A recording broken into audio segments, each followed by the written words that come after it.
Monsieur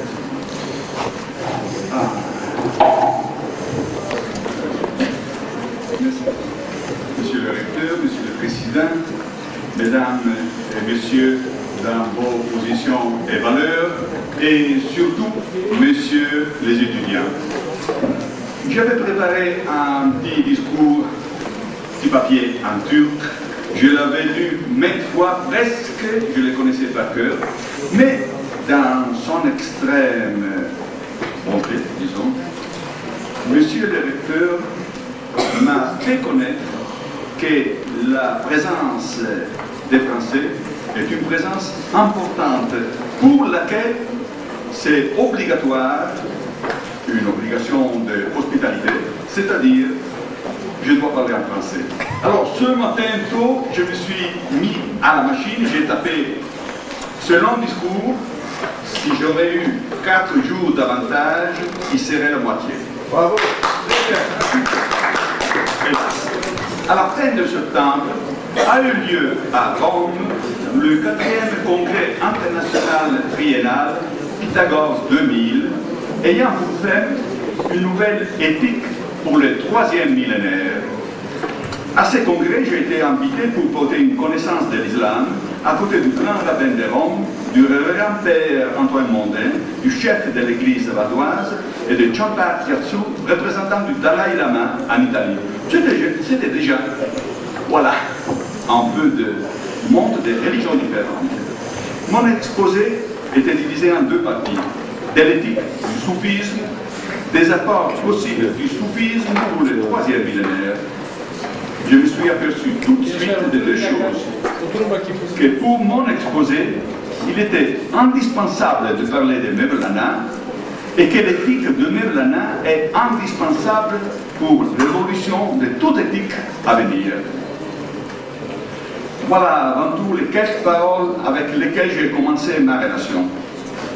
En s'apprêtant à considérer le développement de l'éthique et sa diffusion dans une société à venir saine et adulte, en s'apprêtant à considérer les valeurs éthiques et les moyens pour les cultiver, il est utile de se libérer des préconçus qui ont empêché d'accepter les principales valeurs des cultures autres que celles occidentales. D'autre part, aussi sur le plan de la cohabitation politique dans une société désormais internationalisée et prête à l'abandon des frontières ou des restrictions qui en elles-mêmes sont une donnée préconçue et conditionneuse, on ne peut pas tenir compte d'une partie considérable de l'humanité avec ses valeurs civiques et éthiques. C'est-à-dire, on ne peut pas songer à l'avenir du monde sans considérer l'islam. Puisque ma relation à Rome était adressée à des Occidentaux qui confondent encore, tout au moins en Italie, les Turcs avec les Arabes et la vie de l'Arabie avec la grande culture de l'islam, j'ai dû expliquer qu'à fond de certaines nations arabes, soi-disant musulmanes, encore arriérées, et non seulement pour des raisons de colonialisme, il faut songer par contre à ces populations turques qui sont en train de suivre la voie difficile d'un détachement des membres éparses, détachement avec lesquels l'avenir devra compter, même s'il y a des oppositions aussi armées d'une partie de l'Occident. À ce point de ma relation, je parlais avec lecture de passages spécifiques de mes livres, de l'art et de la civilisation islamique réellement tels qui ne sont pas arabes comme en Italie on voit encore, mais dus surtout aux gens turcs. Pour les publics italiens, je dû expliquer que les mystiques de l'islam sont surgis de la lecture culturellement évoluée du Coran, tout particulièrement chez les Persans, en union avec les techniques philosophiques chamaniques des Turcs, et que les courants soufis naquirent dans l'Asie centrale turquisée et par les Turcs furent répandus dans le monde entier, non seulement dans le monde islamique. J'ai cité les tariqas surgis dans le monde turc qui encouragèrent des courants mystiques riches en penseurs éminents et celles qui, nées chez les Arabes et certaines populations arabophones, ont dégénéré en des courants politiques intégristes ou des vastes spécularités à caractère magique que le soufisme ne garde que le nom. Puis j'ai énuméré les majeurs soufis turcs tels que Ibn Sina, Biruni, Rumi et la force de la mystique turque Fatma de Nishapur, femme d'une autre mystique turque, Al-Bakhri, sur Dhul-Nun l'Égyptien. Ainsi, l'ésotérisme turc d'origine chamanique et celui égyptien d'Hermès Trismégiste s'unirent dans un courant particulier qui intéressa aussi l'Europe. Quel est donc le genre d'éthique prôné par les vrais soufis? Alors j'ai fait une distinction entre la morale et l'éthique. Et c'est facile. Selon la morale, je ne dois pas voler les portefeuilles de mon voisin parce que je fais pécher. Selon l'éthique, je ne dois pas voler les portefeuilles de mon voisin parce que je lui porte un dommagement. Et alors vous voyez que l'éthique, c'est la raison même de la valeur de l'acte dans une manière sociale bien plus étendue et donc aussi plus réelle. Quelle est la symbologie et comment le concept en est véhiculé? Les soufis n'imposent pas sa ligne de conduite éthique par la force. Cela serait contraire à l'indication coranique par les contraintes en fait de religion. D'autre part, l'éthique des soufis, selon les observations du juge Saïd Achaoui, qui est un des plus grands juristes contemporains du Caire, récite que la religion ne peut pas être employée en tant que politique parce que la religion élève tandis que la politique corrompt et divise. On ne peut non plus accepter une formule religieuse par cause d'ignorance, de la peur ou du préconçu. La vraie religion, dans notre cas, le vrai islam, est basée sur deux principes qui sont les principes propres à toute religion: foi en Dieu et rectitude dans les comportements. L'on peut atteindre à cela seulement avec la compénétration de l'éthique. Personnage prince pour la compréhension de l'éthique des soufis est Mevlana Jalaluddin Rumi, le Dante Alighieri du peuple turc, le plus grand poète mystique de l'humanité tout entière. Je vais rappeler ce que le professeur Halil Djin, recteur de l'université Seljuk de Konya, a dit de Mevlana. Rumi, en dépassant les frontières religieuses de la pensée turque et de l'islam, est le symbole d'un amour, d'une tolérance et d'une paix adressée à l'humanité tout entière. Il trouve la source de son inspiration dans l'islam et dans la culture turque.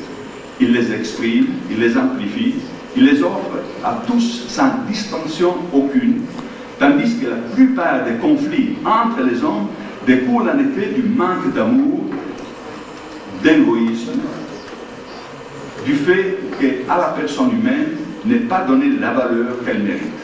Ce message de Mevlana atteint vraiment les domaines universels dans le quatrain que nous pouvons lire à l'entrée de la Mevleria de Konya, Gel, Gel, Gel, etc. Félicitations. Rumi nous a appris à dépasser les préconçus limitatifs, les conditionnements restrictifs, le chantage moral et tout sentiment égoïste qui sème dans les consciences des hommes l'imposition violente d'une idéologie, soit-elle politique ou religieuse, qui ne soit pas à la dimension humaine valable pour l'humanité tout entière. Rumi nous enseigne la paix, la tolérance, le respect réciproque. Aujourd'hui, le monde entier clame la paix, mais elle n'est bien jamais atteinte parce qu'au point de vue métaphysique, il est absurde de s'attendre qu'une culture du bien-être égoïste, tout à fait oublieuse de Dieu et des valeurs spirituelles, puisse se donner la paix. La paix entre les hommes est le résultat de la paix avec soi-même, avec Dieu, avec la nature, selon une composante éthique qui est dépassée les fausses morales, les préconçus, les intérêts unilatéraux et les ignorances présomptueuses. Elle est le résultat d'un équilibre et d'une harmonie qui peuvent se réaliser seulement en adhérant aux idéaux propres des sociétés telles que le soufisme ou l'islam. Dans ce contexte, c'est d'une importance vitale la paix entre les religions. En effet, il y a bien un pays qui nous a enseigné que cela est possible, et c'est la Turquie, le seul où pouvaient naître les lois du transimat.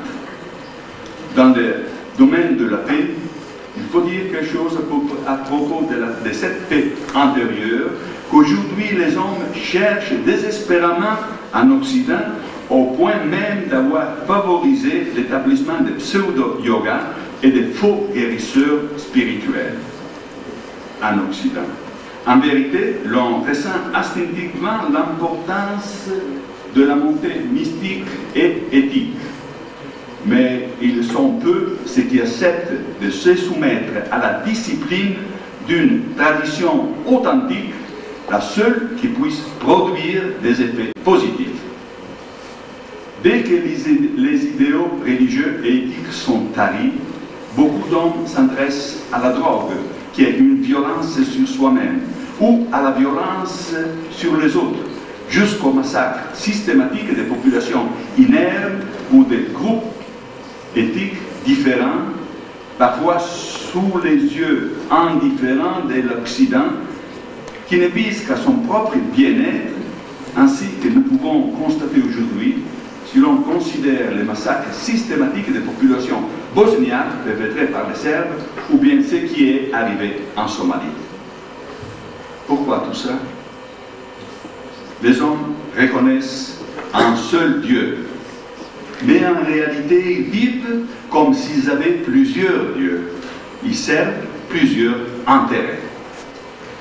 Ainsi, il est implicite dans leur façon d'agir ce polythéisme, l'hypocrisie par laquelle, d'un côté, ils affirment et professer un principe, et de l'autre côté, ils agissent d'une façon tout à fait opposée. Le soufisme cherche à éclairer cette hypocrisie et à soigner ainsi la maladie mortelle de l'âme. Son but est de rendre l'homme intègre dans toute la profondeur et la vastité de son essence, dans toute l'ampleur comprise dans la réalité de l'homme réalisé, al-insan al-kamil. À l'homme qui a un esprit confus, la doctrine de Rumi est offerte comme une connaissance théorique de la structure et de la réalité de la position que dans la réalité il occupe. Les labyrinthes des assertions contradictoires, les paralogismes, les ambiguïtés, ces pièces intellectuelles qui caractérisent une certaine pensée moderne, sont le plus grand obstacle à la vie de l'âme, et peuvent être résolus seulement avec une expérience éthique qui libère des scories du contingent et du multiple. Mevlana, en effet, a dit: les voies sont différentes, le but est unique. Ne sais-tu pas que plusieurs voies conduisent à un but unique? Le but n'appartient ni à la croyance ni à la foi. Là, il ne subsiste aucune contradiction. Lorsque les gens atteignent le but, les disputes et les controverses qui surgirent pendant la marche s'aplanissent. Et ceux qui se disaient l'un l'autre pendant la marche tuaient en envie, oublient alors leur querelle parce que le but est unique. Il n'y a qu'un seul Dieu. Et encore Mevlana, pour atteindre la vérité, il faut considérer la foi comme une croyance et la croyance comme la foi. L'amoureux de Dieu refuse le sectarisme des bigots, parce que dans la secte de l'amour, il n'y a pas de sectaire d'amour. Il voit dans les dogmes les plus sacrés de l'islam les symboles pour arriver au-delà des symboles, pour arriver à la seule chose incompréhensible et qui existe, Dieu. Et toujours Mevlana, en se rapportant à Junaïd, toutes les religions sont comme des branches qui partent d'un unique tronc. Alors coupe les branches et tiens-toi au tronc. Tout ça n'est pas des dépassements des religions. Ça ne veut pas effacer n'importe quel brin de n'importe quelle religion, mais c'est le respect pour toute religion.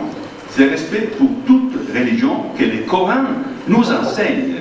En effet, il n'y a pas d'autres textes sacrés au monde qui parlent d'autres religions d'une manière aussi ouverte et aussi tolérante que les Courans. En définitive, pour ceux qui regardent la question éthique, nous pouvons reconnaître au soufisme la résolution de la dialectique entre les personnel et l'universel. Il est en même temps une initiation individuelle et confond avec les collectifs. Il est arrivé à se poser comme un idéal régulateur d'une société universelle. Justement, Assaf Khaled Chelebi, à Paris, a défini le soufisme, le refuge des esprits libres contre les fanatismes dévastateurs des dogmatiques. Le matérialisme historique a montré ses grandes incohérences. La civilisation du bien-être a produit des monstres de violence et nous a conduit à un état de dégénération et de faillite avec son dégrade éthique et écologique. Les deux sont responsables des désastres actuels qui voient se multiplier les pires actions négatives de jadis. Au seuil du XXIe siècle, l'une des choses indispensables pour sauver l'humanité, toute l'humanité, c'est la compréhension et l'acceptation des valeurs des différentes civilisations qui sont un patrimoine commun à nous tous. Et la compréhension et l'acceptation d'une éthique basée sur la tolérance et la fraternité universelle. Mevlana Rumi, par sa vie, ses œuvres, nous l'enseignent clairement depuis des siècles. Merci.